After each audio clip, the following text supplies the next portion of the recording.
नमस्कार, देश की बात में हाजिर है। ताजमहल के सर्वे की याचिका यानी 22 दरवाजे खोलने की जो वो खारिज हो गई है, लेकिन वाराणसी की व्यापी मस्जिद श्रृंगार गौरी मंदिर मामले में सर्वे का रास्ता साफ हो गया है। आज कोर्ट ने कमिश्नर को हटाने से इनकार किया है। हालांकि कोर्ट ने 2 और एडवोकेट कमिश्नर नियुक्त किए हैं, विशाल सिंह और अजय प्रताप। ये 2 नए सर्वे कमिश्नर होंगे। कोर्ट ने अपने फैसले में कहा है कि सर्वे जारी रहेगा और 17 मई से पहले रिपोर्ट देनी होगी। अदालत ने जरूरत पड़ने पर मस्जिद के अंदर जाकर सर्वे करने की बात कही है। वाराणसी के डीएम इस सर्वे की निगरानी करेंगे। 26 अप्रैल को अदालत ने सर्वे के लिए एक एडवोकेट कमिश्नर नियुक्त किए थे। उन्हें ईद के बाद 3 दिन में जांच पूरी करनी थी और 10 मई को अपनी रिपोर्ट अदालत में रखनी थी, लेकिन मस्जिद पक्ष ने सर्वे टीम के अंदर जाने पर एतराज जताया और एडवोकेट कमिश्नर बदलने की मांग की थी। 2021 में 5 महिलाओं ने ज्ञानव्यापी मस्जिद में श्रृंगार गौरी मंदिर होने का दावा करते हुए वहां रोज दर्शन और पूजा पाठ की इजाजत की मांग से जुड़ी याचिका दी थी और इससे पहले वहां साल में एक बार ही पूजा होती थी।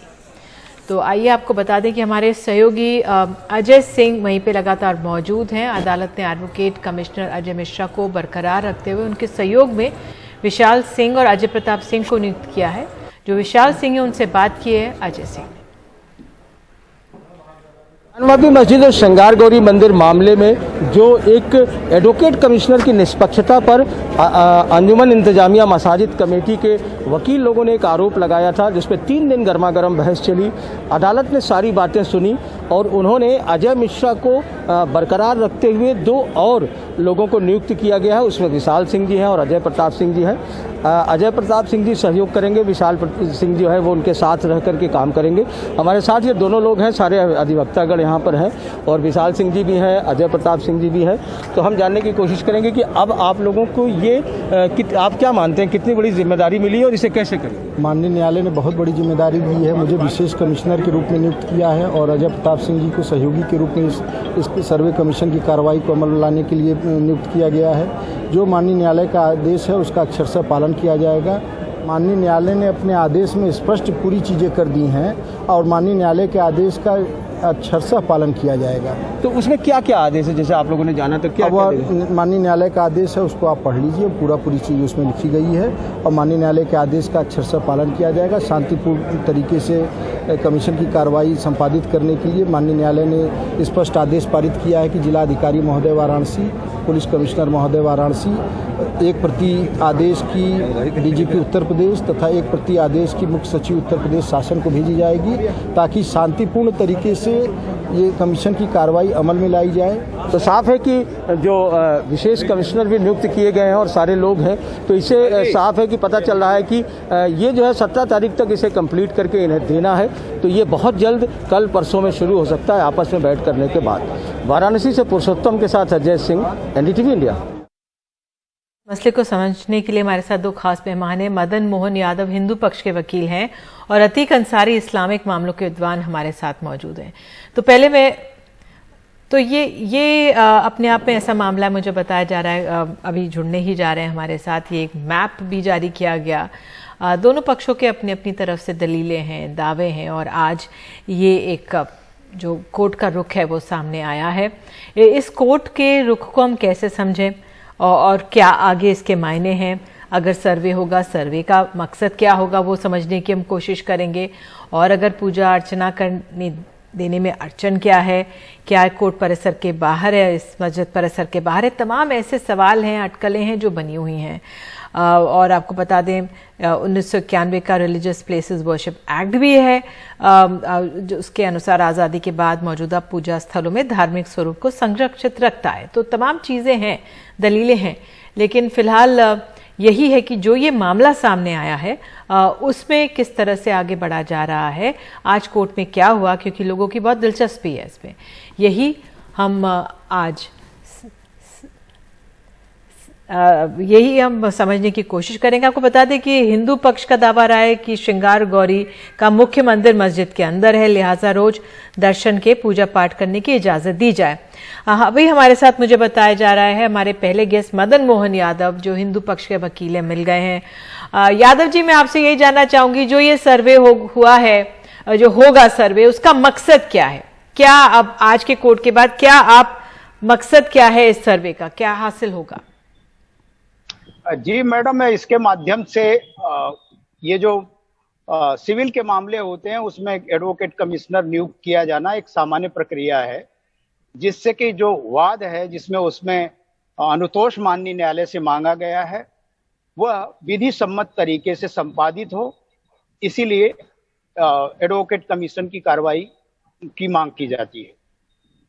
जी जी, जो ये सर्वे होगा उसमें क्या, क्योंकि एक आपके पक्ष की आपत्ति थी, कहा जा रहा था जो मुस्लिम पक्ष की आपत्ति थी कमिश्नर को बदलने की बात भी थी, वीडियोग्राफी की बात भी थी, तो आप लोग अब सर्वे में क्या करेंगे जब आप आगे बढ़ेंगे? क्या उसकी वीडियोग्राफी होगी, क्या क्या देखेंगे, उस लिहाज से जरा दर्शकों को बताइए। आज माननीय न्यायालय ने सुनिश्चित कर दिया कि कथित ज्ञानवापी मस्जिद के समस्त भाग में, जिसमें तहखाना से लगायत उसके पार्श्व भाग में नागर शैली के मंदिर का भग्नावशेष पड़ा हुआ है, उन सब का, उस पूरे परिसर का, जिसपे हमने 91-30 रकबे पर दावा किया है, उन सब का 2 सहायक अधिवक्ता आयुक्त के माध्यम से ये कार्रवाई सुनिश्चित की जाएगी और जो कहीं भी बाधा उत्पन्न करेंगे उसके लिए प्रशासन ने भी व्यवस्था कर रखी है और माननीय न्यायालय के आदेश में वो स्पष्ट किया जा चुका है। जी, तो आज कोर्ट के रुख के बाद क्या आप लोगों ने इसकी तैयारी की है कि किस तरह से कहाँ जाना है? क्योंकि इजाजत तो तमाम मिल गई है, जो आप लोगों को इजाजत चाहिए थी वो मिल गई है, तो कैसे जी। आगे बढ़ा जाएगा? क्या उसके बारे में कुछ एक रोड मैप है? जी, आज जो हम सांस्कृतिक न्याय की लड़ाई लड़ रहे हैं उसके प्रथम चरण में तो अवश्य पहुंच गए हैं और उसका रोड मैप तो हमने तैयार कर लिया है। हम आपस में बैठ के अपनी बैठक करेंगे और ये जो शासकीय अधिवक्ता हैं और एडवोकेट कमिश्नर जो नियुक्त हुए हैं वो सभी हमें अवगत कराएंगे कि कब परिसर में चलना है, चूंकि प्रातः 8 बजे से दोपहर 12 बजे तक ही कार्रवाई होगी, तो इस आशय पर और किसी प्रकार का वहां पे नमाजी हैं उन पर बाधा उत्पन्न न हो, ये कार्य सुचारू रूप से संपादित हो सके, इसीलिए हमने तय किया है कि आपस में बैठक करेंगे और बातें आपस में तो क्या इसको माना जाए सुनिश्चित कराएंगे। कल सुबह 8 बजे आप लोग पहुंचेंगे वहां पे? नहीं, ऐसा संभव नहीं है, अभी तो 1-2 दिन लग जाएगा हमें आपस में विमर्श करके। ठीक है, मैं ये इसका जानना कार्य को चाहती सुनिश्चित हूँ कराएंगे। जी यादव जी, अगर दूसरा पक्ष और हायर कोर्ट में जाता है, हमारे सामने रिलीजियस प्लेसेस वर्शिप एक्ट 1991 है जो अयोध्या को छोड़कर तमाम जो और हमारे धार्मिक स्थान हैं उनको जैसे भी हैं उसी स्थिति में संरक्षित रखता है, आपको लगता है कि वहां आगे बढ़कर इसमें कुछ अब चुनौती मिलेगी इससे? असल बात है, इसी इशू पर विपक्षी हाई कोर्ट जा चुका है, वहां मुंह की खा चुका है, तो फिर इसी अदालत में आके ये कार्रवाई सुनिश्चित हुई है और वर्शिप एक्ट की जहां तक बात की है उसका सामना करने के लिए भी हमने तैयारी कर ली है। एक बात स्पष्ट है, संविधान के अनुच्छेद 25 के तहत हमें ये मौलिक अधिकार है, जहां पे देव विग्रह है वहां पे उस स्थान पे हम पूरी तरह से पूजा स्थवन राग भोग आरती करें। वहां पे बहुत लंबे समय से पूजा इत्यादि होती रही है और ये विचित्र मस्जिद है जिसके नीचे मंदिर का अवशेष है, उसके ऊपर कथित मस्जिद है और मंदिर के अंदर यानी ये जो कथित मस्जिद है उसमें तहखाने में आज भी ढेर सारे विग्रहों का भग्नावशेष पड़ा हुआ है। यादव जी, एक्चुअली जो आप अपनी बात कह रहे हैं बहुत दिलचस्प है, क्योंकि पिछले साल ही 5 महिलाओं ने याचिका दी है, उससे पहले क्यों नहीं याद आया, ये एक सवाल है। लेकिन मुझे बताया जा रहा है अतीक अंसारी भी हमारे साथ जुड़ गए हैं, इस्लामिक मामलों के विद्वान हैं। अतीक जी, मैं आपसे अब आगे का मुस्लिम जो पक्ष है उनका आगे की राह क्या है? क्या वो हायर कोर्ट में जाएंगे? आज के कोर्ट के रुख के बाद क्या उनकी विचार है? देखिए, जहां तक आगे की रणनीति या आगे का एक्शन की जहां तक बात है, तो जो मामला कोर्ट में गया है वो सहमति से गया है और कोर्ट की जो प्रक्रिया कहती है वही होगा। मतलब यहाँ लोअर कोर्ट से अगर कोई फैसला हमारे लिए इत्मीनान बख्श नहीं है तो उसका अगला स्टेप यही है कि हम उसके ऊपर जाएंगे, तो वकील रिवीजन में जाएंगे, एक्सेप्ट नहीं होगा या वहां से खारिज होगा या वहां से निराशा मिलेगी तो हाई कोर्ट जाएंगे। लेकिन यहाँ उससे बड़ा सवाल ये है कि ये अगर सपोज की रिवीजन में गए और वहां इनको जो भी फैसला होता है, इंसाफ मिलता है, राहत मिलती है, नहीं मिलती है, इस बीच में जो ड्यूरेशन होगा उस पर संशय बना हुआ है कि क्या कमीशन जारी रहेगा। इसलिए कि कोर्ट ने बहुत सख्त आदेश दिए हैं 2 तरह के कि 17 को रिपोर्ट फाइल करें और एक अच्छी हिदायत है प्रशासन को कि भाई आप वहां पे लॉ एंड ऑर्डर मेंटेन रखें। तो जहां तक कोर्ट की में जाने की बात है तो जाहिर सी बात है कि एक कोर्ट से जब नीचे की अदालत से हमें राहत नहीं मिलती है तो हम ऊपर जाते हैं, तो ऊपर जाना है, रिवीजन में जाएं, रिवीजन से राहत में नहीं मिलती है अगर खुदा ना खास्ता तो हाई कोर्ट जाएंगे। लेकिन होगा यही जो मैं कह रहा हूँ। जी, तो आपने कहा कि होगा वही, लेकिन अपने आप में जो ये पेचीदा स्थिति सामने आ गई है उस लिहाज से तमाम सवाल खड़े हो जाते हैं। और जो ये सर्वे होगा उसको लेकर क्या संशय? हेलो जी, मैं आपको थोड़ा सुन नहीं पा रही थी। अतीक जी, मैं यही कह रही हूँ कि ठीक है, मैं आपसे ये समझना चाह रही हूँ, अब जिस तरह से विचार विमर्श, दूसरा पक्ष जो है विचार विमर्श करेगा, विचार मंथन करेगा, फिर आगे देगा, लेकिन एक डेडलाइन सेट है, 17 तारीख तक इनको अपनी रिपोर्ट देनी है। और अगर ये सर्वे में जाते हैं तो उस लिहाज से क्या जहन में सवालात?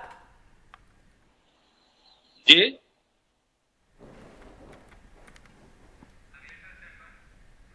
सवाल मैं सुन नहीं पाया।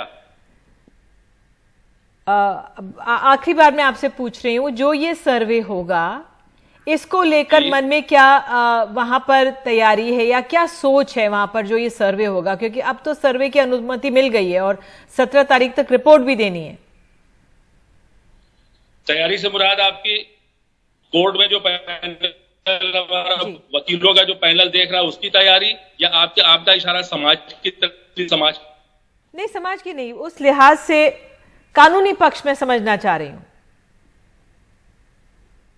कानूनी पक्ष में तो यही है, वकील साहब से भी अभी आपकी बात हो ही रही थी, फिर निचली अदालत से जब हमको राहत नहीं मिलती है तो हम ऊपर जाते हैं। तो अभी रिवीजन कोर्ट है, उसके बाद हाई कोर्ट है और दोनों जगह जाना है। बिल्कुल, तो ये कैसा कोर्ट का ही सहारा लेना है। बिल्कुल, कोर्ट का ही और कानून का ही सहारा लेना है और उसी लिहाज से ही आगे बढ़ना है। ये अपने आप में बहुत अहम हो जाता है और इस मामले पर नजर है और इसी से आगे बढ़ा जाएगा जो कोर्ट जिस तरह से दिशा निर्देश देंगे। बहरहाल आप दोनों जुड़े, धन्यवाद। और इस मामले पर नजर है। दूसरा मामला ताजमहल का भी। अब ताजमहल के मामले में इलाहाबाद हाई कोर्ट ने अर्जी खारिज कर दी है। याचिकाकर्ताओं को हाई कोर्ट ने फटकार लगाई कि वो पढ़कर आए। इलाहाबाद हाई कोर्ट ने कहा है कि PIL का दुरुपयोग ना करे। और ज्यादा जानकारी दे रहे हमारे सहयोगी आशीष भार्गव। इलाहाबाद हाई कोर्ट की लखनऊ बेंच ने उस याचिका को खारिज कर दिया है जिसमें ताजमहल का सर्वे कराने की बात थी, एक फैक्ट फाइंडिंग कमेटी बनाने की बात थी और ये दावा किया गया था कि वहाँ पर 22 बंद कमरे हैं जहाँ पर जाकर एक रिसर्च करना चाहिए, फैक्ट फाइंडिंग कमेटी से पता लगाना चाहिए, क्योंकि जो इतिहास पढ़ाया जा रहा है ताजमहल के बारे में वो बिल्कुल गलत है। ये दावा किया गया था और दावा करने वाले बीजेपी के अयोध्या इकाई के नेता रणजीत सिंह थे और उन्होंने ये पिटीशन डाली थी हाई कोर्ट में और मांग की थी कि उनको ये इजाज़त दी जाए ताकि वहाँ पर रिसर्च हो सके, फैक्ट फाइंडिंग कमेटी जाकर सब पता लगाए वहाँ पर और रिपोर्ट इसकी दाखिल करे। तो बड़ा एक मामला था। हाई कोर्ट ने लगातार इस मामले की सुनवाई की पूरा दिन, लेकिन हाई कोर्ट ने बड़े सवाल उठाए। हाई कोर्ट ने कहा कि ये जो मांग है ये मांग नहीं मानी जा सकती, फैक्ट फाइंडिंग कमेटी नहीं बनाई जा सकती, अदालती क्षेत्राधिकार से बाहर की ये बात है। और दूसरी बात, ये काम क्या हाई कोर्ट का है, अदालत का है कि ये तय करे कि ताजमहल किसने बनवाया था। साथ ही साथ याचिकाकर्ता पर यह भी सवाल उठाया कि आज ताजमहल की बात हो रही है, कल आप कहेंगे कि कल आप मांग करेंगे कि जज के चैम्बर तक जाना है। और ये भी साथ में कहा कि रिसर्च का काम विशेषज्ञों का काम होता है, अदालत का काम नहीं है कि इस तरह के मामलों में दखल दे। साथ ही साथ अदालत ने बड़ी टिप्पणियां की और कहा कि ये कोई मौलिक अधिकारों के उल्लंघन का मामला नहीं है, इस तरह कोई भी यहाँ पर आकर PIL का दुरुपयोग नहीं करे तो बेहतर है। और ये भी कहा साथ में कि ये जिस तरह की याचिका है, ये इस तरह की याचिका को स्वीकार हाई कोर्ट जो है वो अदालत नहीं कर सकता है। और साथ ही साथ बड़े एक बात यहाँ पर बताने की भी कोशिश की कि जिस तरीके से इस याचिका को पेश किया जा रहा है, अदालत इससे संतुष्ट नहीं है, क्योंकि अदालत में कानून की बातें चलती हैं, इस तरह की बहस ड्राइंग रूम में चल सकती है। अदालत ने कहा, 2 जजेस की पीठ ने। हालांकि पिटिशनर कह रहे हैं कि वो इस मुद्दे को लेकर अब सुप्रीम कोर्ट जाएंगे। तो फिलहाल ताजमहल के मुद्दे को इलाहाबाद की जो हाई कोर्ट है उसने शांत कर दिया है और बता दिया है कि वो ऐसे मुद्दों पर आगे बढ़ने में कतई विश्वास नहीं रखता और ऐसे मुद्दों को वो खारिज ही करेगा। नई दिल्ली से आशीष भार्गव, एनडीटीवी इंडिया। और देश की बात में अब राज्यसभा के चुनावों की बात करते हैं। 57 सीटों पर 10 जून को मतदान होना है। राष्ट्रपति चुनाव से पहले ये अहम है। अभी 95 सीटों के साथ बीजेपी पहले नंबर पर है। निर्मला सीतारमण, पीयूष गोयल, मुख्तार अब्बास नकवी को दोबारा चुनकर आना होगा। पी चिदम्बरम, कपिल सिब्बल, जयराम रमेश, अंबिका सोनी का कार्यकाल हो रहा है समाप्त और डीएमके और आप की ताकत बताया जा रहा है इससे बढ़ेगी। और इस पर अधिक जानकारी के लिए हमारे सहयोगी अखिलेश शर्मा मौजूद हैं। अखिलेश, इस साल के अंत में कई राज्यों के विधानसभा चुनाव भी होने हैं, अब ये चुनाव भी है, बहुत अहम है, जरा समझाइए इसका हमें राजनीतिक महत्व। देखिए, राष्ट्रपति चुनाव जुलाई में होना है और अभी जो फिलहाल आंकड़े दिखते हैं वो एनडीए के पक्ष में है। हालांकि उन्हें अभी भी ऐसा लगता है कि कम से कम 2 पार्टियों का समर्थन चाहिएगा, जिसमें कि एक वाईएसआर कांग्रेस है, एक बीजेडी है और इसके लिए बातचीत भी शुरू हो गई है। उससे पहले ये राज्यसभा के महत्वपूर्ण चुनाव हो रहे हैं। 10 जून को चुनाव होंगे 57 सीटों पर। इसमें बीजेपी के 23 जो सांसद हैं वो रिटायर हो रहे हैं, कांग्रेस के 10 सांसद रिटायर हो रहे हैं। जो अभी मोटा मोटा गणित है उसके मुताबिक लगता है कि 2-3 सीटों का बीजेपी को और इतनी ही 2-3 सीटों का कांग्रेस को नुकसान हो सकता है। लेकिन एनडीए को मेजोरिटी अभी नहीं मिलेगी इस चुनाव के बावजूद भी, ये बात पक्की है। और इस तरह से कांग्रेस के लिए राहत की बात यह है कि उसका जो नेता प्रतिपक्ष का पद है राज्यसभा में, लग रहा है कि वो बच जाएगा। हालांकि बहुत ही मामूली बहुमत, मामूली आंकड़े से बचेगा, क्योंकि कांग्रेस की जो ताकत है वो लगातार कम होती जा रही है। उत्तर प्रदेश, उत्तराखंड और पंजाब 3 ऐसे राज्य होंगे निधि इस चुनाव के बाद जहां से कांग्रेस का कोई भी सांसद नहीं होगा। पूर्वोत्तर से कोई भी कांग्रेस का सांसद नहीं है। कांग्रेस के लिए दूसरा बड़ा सिरदर्द यह है कि जो उसके दिग्गज नेता हैं, पी चिदम्बरम, कपिल सिब्बल, जयराम रमेश, अंबिका सोनी, इनको कहीं ना कहीं से उनको एडजस्ट करके दोबारा लाना होगा, अगर वो दोबारा लाने का फैसला करते हैं तो। वहीं बीजेपी की बात करें तो 3 केंद्रीय मंत्री हैं, निर्मला सीतारमण, मुख्तार अब्बास नकवी और पीयूष गोयल। माना जा रहा है कि उनकी तो खैर वापसी हो ही जाएगी, लेकिन कई ऐसे राज्य जहां पर कि बीजेपी को नुकसान उठाना पड़ सकता है, जैसे कि राजस्थान है, छत्तीसगढ़ है और साथ ही साथ कुछ अन्य राज्यों में भी बीजेपी को नुकसान हो सकता है। लेकिन यूपी, जहां पर कि 11 सीटों का चुनाव होने जा रहा है, वहां बीजेपी की ताकत बढ़ सकती है। इसके अलावा बीएसपी, जिसका काफी खराब प्रदर्शन रहा था इस विधानसभा चुनाव में, उसका इस चुनाव के बाद राज्यसभा में केवल एक ही सांसद बचेगा। और वहीं आम आदमी पार्टी, जिसने पंजाब में बड़ी जीत हासिल की है, उसकी अभी पहले से ही जो है सीटें बढ़ गई हैं और 7 सीटें उनकी पहुंच गई हैं। और माना जा रहा है कि अगर वो 2 सीटें पंजाब की दोनों एक तो पक्की है और दूसरी सेकंड प्रेफरेंस वोट से वो जीत सकते हैं, तो 9 सीटों के साथ, 10 सीटों के साथ आम आदमी पार्टी जो है वो पहली 5 जो बड़ी पार्टियां हैं राज्यसभा की, उनमें हो जाएंगी। लेकिन जहां तक एनडीए का प्रश्न है निधि, 2024 का जो चुनाव होगा लोकसभा का, 2024 का जो राज्यसभा का चुनाव होगा, जिसमें कि 52 सीटों पर चुनाव होना है, तब तक एनडीए को अपने बूथे पर मेजोरिटी मिलना मुश्किल है।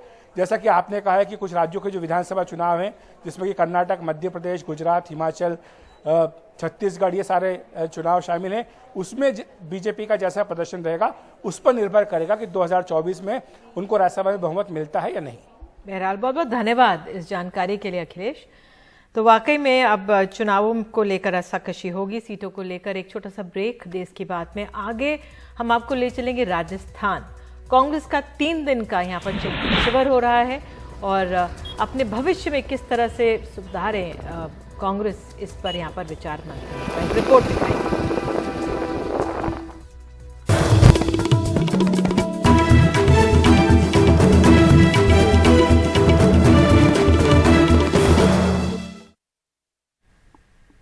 बात अब राजस्थान से।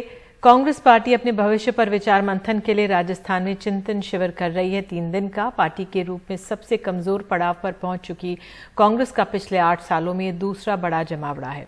राहुल गांधी भी ट्रेन के जरिए उदयपुर पहुंच रहे हैं। झीलों के शहर उदयपुर में कांग्रेस का नव संकल्प शिविर। लेकिन क्या देश की सबसे पुरानी पार्टी फिर से नई हो पाएगी? पार्टी के सामने सबसे बड़ी चुनौती नेतृत्व की है। संभावना है कि उदयपुर में फिर से राहुल गांधी को कमान सौंपे जाने का नया शोर होगा। खुद राहुल गांधी दिल्ली से उदयपुर ट्रेन से पहुंचेंगे, कई और नेताओं को साथ लेकर। ये भी एक राजनीतिक बयान है। इस यात्रा से रास्ते में उन्हें कार्यकर्ताओं से बात करने का मौका मिलेगा। साफ तौर पर नेतृत्व की बहस के केंद्र में उनकी भूमिका है। Shri Rahul Gandhi is our leader. Shri Rahul Gandhi हमारे नेता हैं। हर पार्टी को अपना नेता चुनने का लोकतांत्रिक अधिकार है। अध्यक्ष के चुनाव अगस्त में होने जा रहे हैं। मुझे लगता है कि इस बात को हल्का ना करें। चुनाव की तारीख तय हो गई है। पार्टी की सेंट्रल इलेक्शन अथॉरिटी अपनी जगह पर आ गई है। ये चिंतन शिविर आगे का नया रास्ता तय करने के लिए, वैचारिक और राजनीतिक चुनौतियों के लिए है। और ये बात बिल्कुल सही है कि राहुल गांधी आगे का रास्ता चुनने में एक बड़ी भूमिका निभाएंगे। लेकिन नेतृत्व का ये सवाल बस केंद्रीय स्तर पे नहीं चल रहा है, राज्यों में भी खड़ा है। और देश भर के, जैसे मैंने कहा, सवाल उठ रहा है कि राजस्थान और छत्तीसगढ़ जैसे राज्यों में क्या मौजूदा नेतृत्व दोबारा चुनाव जीत पाएंगे? लगभग आधे जो डेलीगेट्स हैं उनकी उम्र 40 साल से कम है। तो युवाओं को प्राथमिकता दी है ताकि जो ग्राउंड का फीडबैक है वो सीधा उन युवा नेताओं से लें जो देश पे उत्तर पूर्व में, दक्षिण भारत से, जहाँ से भी हमारे युवा साथी आते हैं, अग्रिम संगठन के लोग हैं, प्रवक्ता हैं, उन सब से ग्राउंड रिपोर्ट लेकर अपनी आगे की रणनीति को तैयार करने में ये शिविर बहुत अहम साबित होगा। और मुझे लेकिन पुराने दिग्गज भी कमान छोड़ने को तैयार नहीं है। तो 8 साल के सबसे बड़े सम्मेलन में पार्टी का नया प्रस्ताव क्या होगा? चाहे इंदिरा गांधी जी को त्याग करना पड़ा हो, राजीव गांधी जी शहीद हो गए, सरदार गणेश जी शहीद हो गए और देश नाबूद कर दिया आतंकवाद। उस रूप में देश को आज यहाँ पे पहुंचाया है। अफसोस होता है जब सुनते हैं 70 साल में कांग्रेस ने क्या किया। राजस्थान के सबसे सुंदर शहर उदयपुर में कांग्रेस पार्टी का नव संकल्प शिविर ऐसे समय में आता है जब पार्टी के सामने कई चुनौतियां हैं। नेतृत्व का तो सवाल है ही, साथ ही पार्टी कई राज्यों में सिमटती दिख रही है। और सबसे बड़ा सवाल ये है कि क्या राजस्थान और छत्तीसगढ़ जैसे राज्यों में वो दोबारा सत्ता पे काबिज हो पाएगी? क्या जीत का फॉर्मूला लेके आएगी पार्टी इस नव संकल्प शिविर से? ये देखना आगे है। उदयपुर से संजय व्यास के साथ हर्षा कुमारी सिंह, एनडीटीवी इंडिया।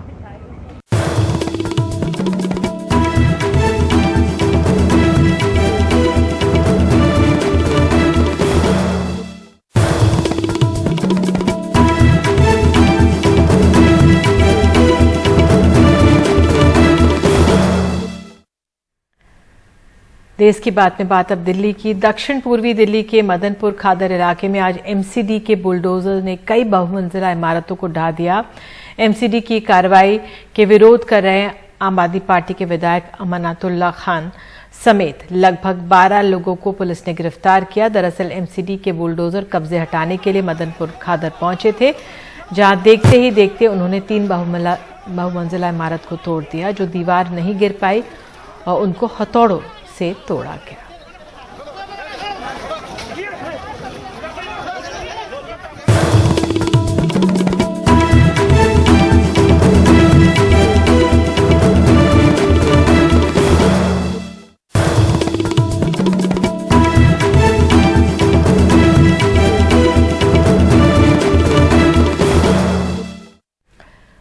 और देश की बात में बात महंगाई की। अप्रैल में खुदरा महंगाई दर 7.79% रही है। करीब 8 सालों में सबसे ज्यादा महंगाई दर है। सितंबर 2014 के बाद सबसे ज्यादा ये महंगाई की दर है। अप्रैल में सब्जियों की महंगाई दर 15.41% रही, जबकि मार्च में खुदरा महंगाई दर 6.95% थी। अप्रैल में खाद्य महंगाई दर 8.10% रही। मार्च में खाद्य महंगाई दर 7.68% रही।